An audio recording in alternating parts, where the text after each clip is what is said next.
Ladies and gentlemen, Jaden Stevenson expresses his desires to return to AFL level.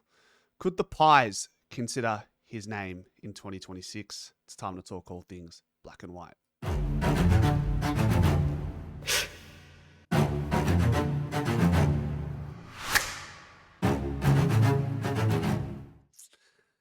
Now, Jaden Stevenson, the great man, the once rising star, looked to be an absolute steal at pick 6 or 7 or whatever it was at that point in time. I do recall he had slid in that top 10 because of some potential medical concerns surrounding a genetic heart condition.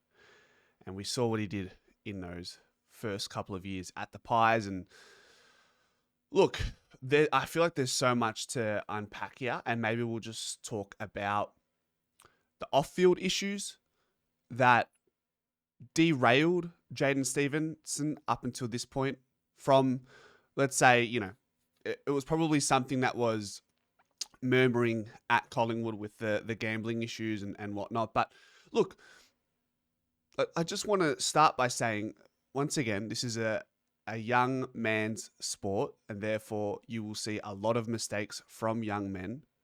And while his vices then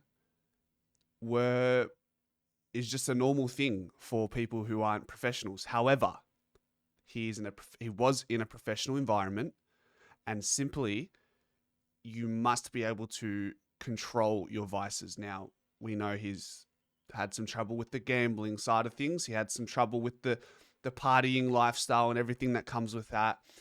And then in the end, going to North, and then essentially retiring from AFL level, and then realizing in the 12 months he's had away from the game at the top level, he realizes, hold on, this is what I want.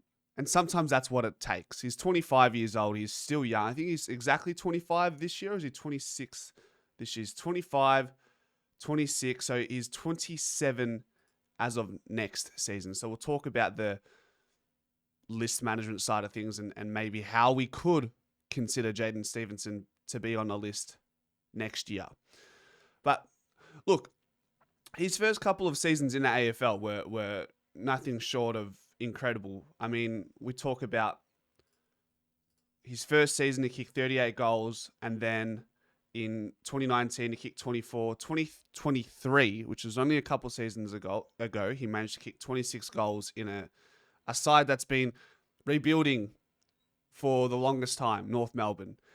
You've seen it, guys, time and time again. Like, you guys might say he's fallen off, he's washed, he's this, he's that, but most players at North Melbourne go in as top caliber, high caliber players through the draft, and a lot of them have trouble finding that next level because they're at North Melbourne. System, culture, standards, it's different there. So sometimes it can beat you to the floor until you're grounded. And I think that's what happened with Jaden Stevenson. These last few years, he was probably well and truly mentally checked out. Is that an excuse for him? No, but that is a reality. That's psychology 101. So if your argument to me is Jaden Stevenson is not a good player anymore, I would come back at you and question and say, what if he came into a club that has the right system, has the right culture, under the guise of Craig McRae, surrounded by great pressure forwards who can induct him into that system, help him understand that, guided, coming into the club again with a completely different head on his shoulders. I think that there's something about that when you have a chip on your shoulder and you've had some life lessons in the time away from the game, and you realize what you really want. I think that's a dangerous player to come up against. That's a player who you really do consider to be on the list. If you want to think about ways to bring him to the club, I mean, it can be as simple as rookie listing him. And what's the cost? Like, we're in the market, the Pies, for low risk, low cost type of players to come to the club because of our shortage in draft capital.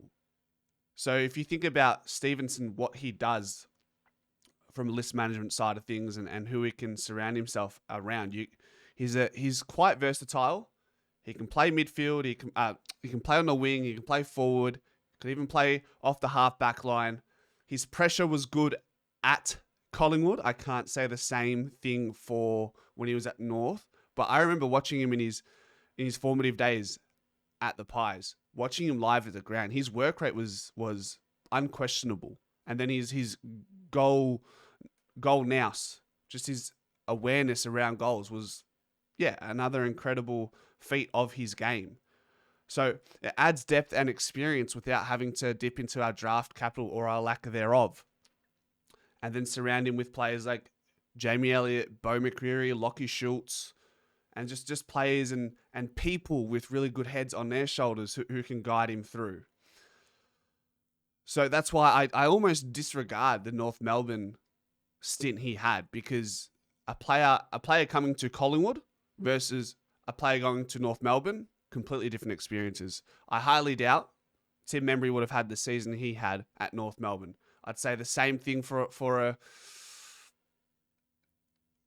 Dan Houston, Perryman, whoever it may be. I just don't think they have those type of outputs at those clubs in their current situations. So that's great depth, and then you want to throw in Harvey Harrison, who will be back next season. What's the best case? He rediscovers 2018 form, becomes a valuable rotation in the forward line, provides stability at VFL level. It's a rookie A. I mean, who is on the rookie A list right now? You're looking at players like Markov, Ash Johnson, Sullivan. I mean, if you compare Sullivan versus Stephenson at their very best, I think we can all admit that Stephenson would be a better player. Similar age. You got Noah Howes there. You've got Rowan Steele, who probably won't be there on that list for much longer. But I certainly think there's room to consider a Jaden Stevenson at the Pies, especially if he's being the one leading with the first step into these conversations, suggesting or indicating that he wants a return at AFL level. So while the exit in 2020 was messy, I think there is a place for it to be more than amicable. I think a relationship can be rekindled. I think with the right. Guys, I think we all can agree. We, as a fan base, truly believe that anyone who comes to the Collingwood Football Club, we can turn around their life and their career intertwined. No ifs, ands, buts, or about. I truly believe that. I think Collingwood have the best ability in the league as a club to do that. If we want to, so we talked about the forward group, including Harvey Harrison and Will Hayes. I think there is a gap between those players that we could fill. It's low risk. I don't see the harm. I want to get your thoughts in the comment section as well. That's always important. So let me know and we can go from there. And as always, ladies and gentlemen, go Pies.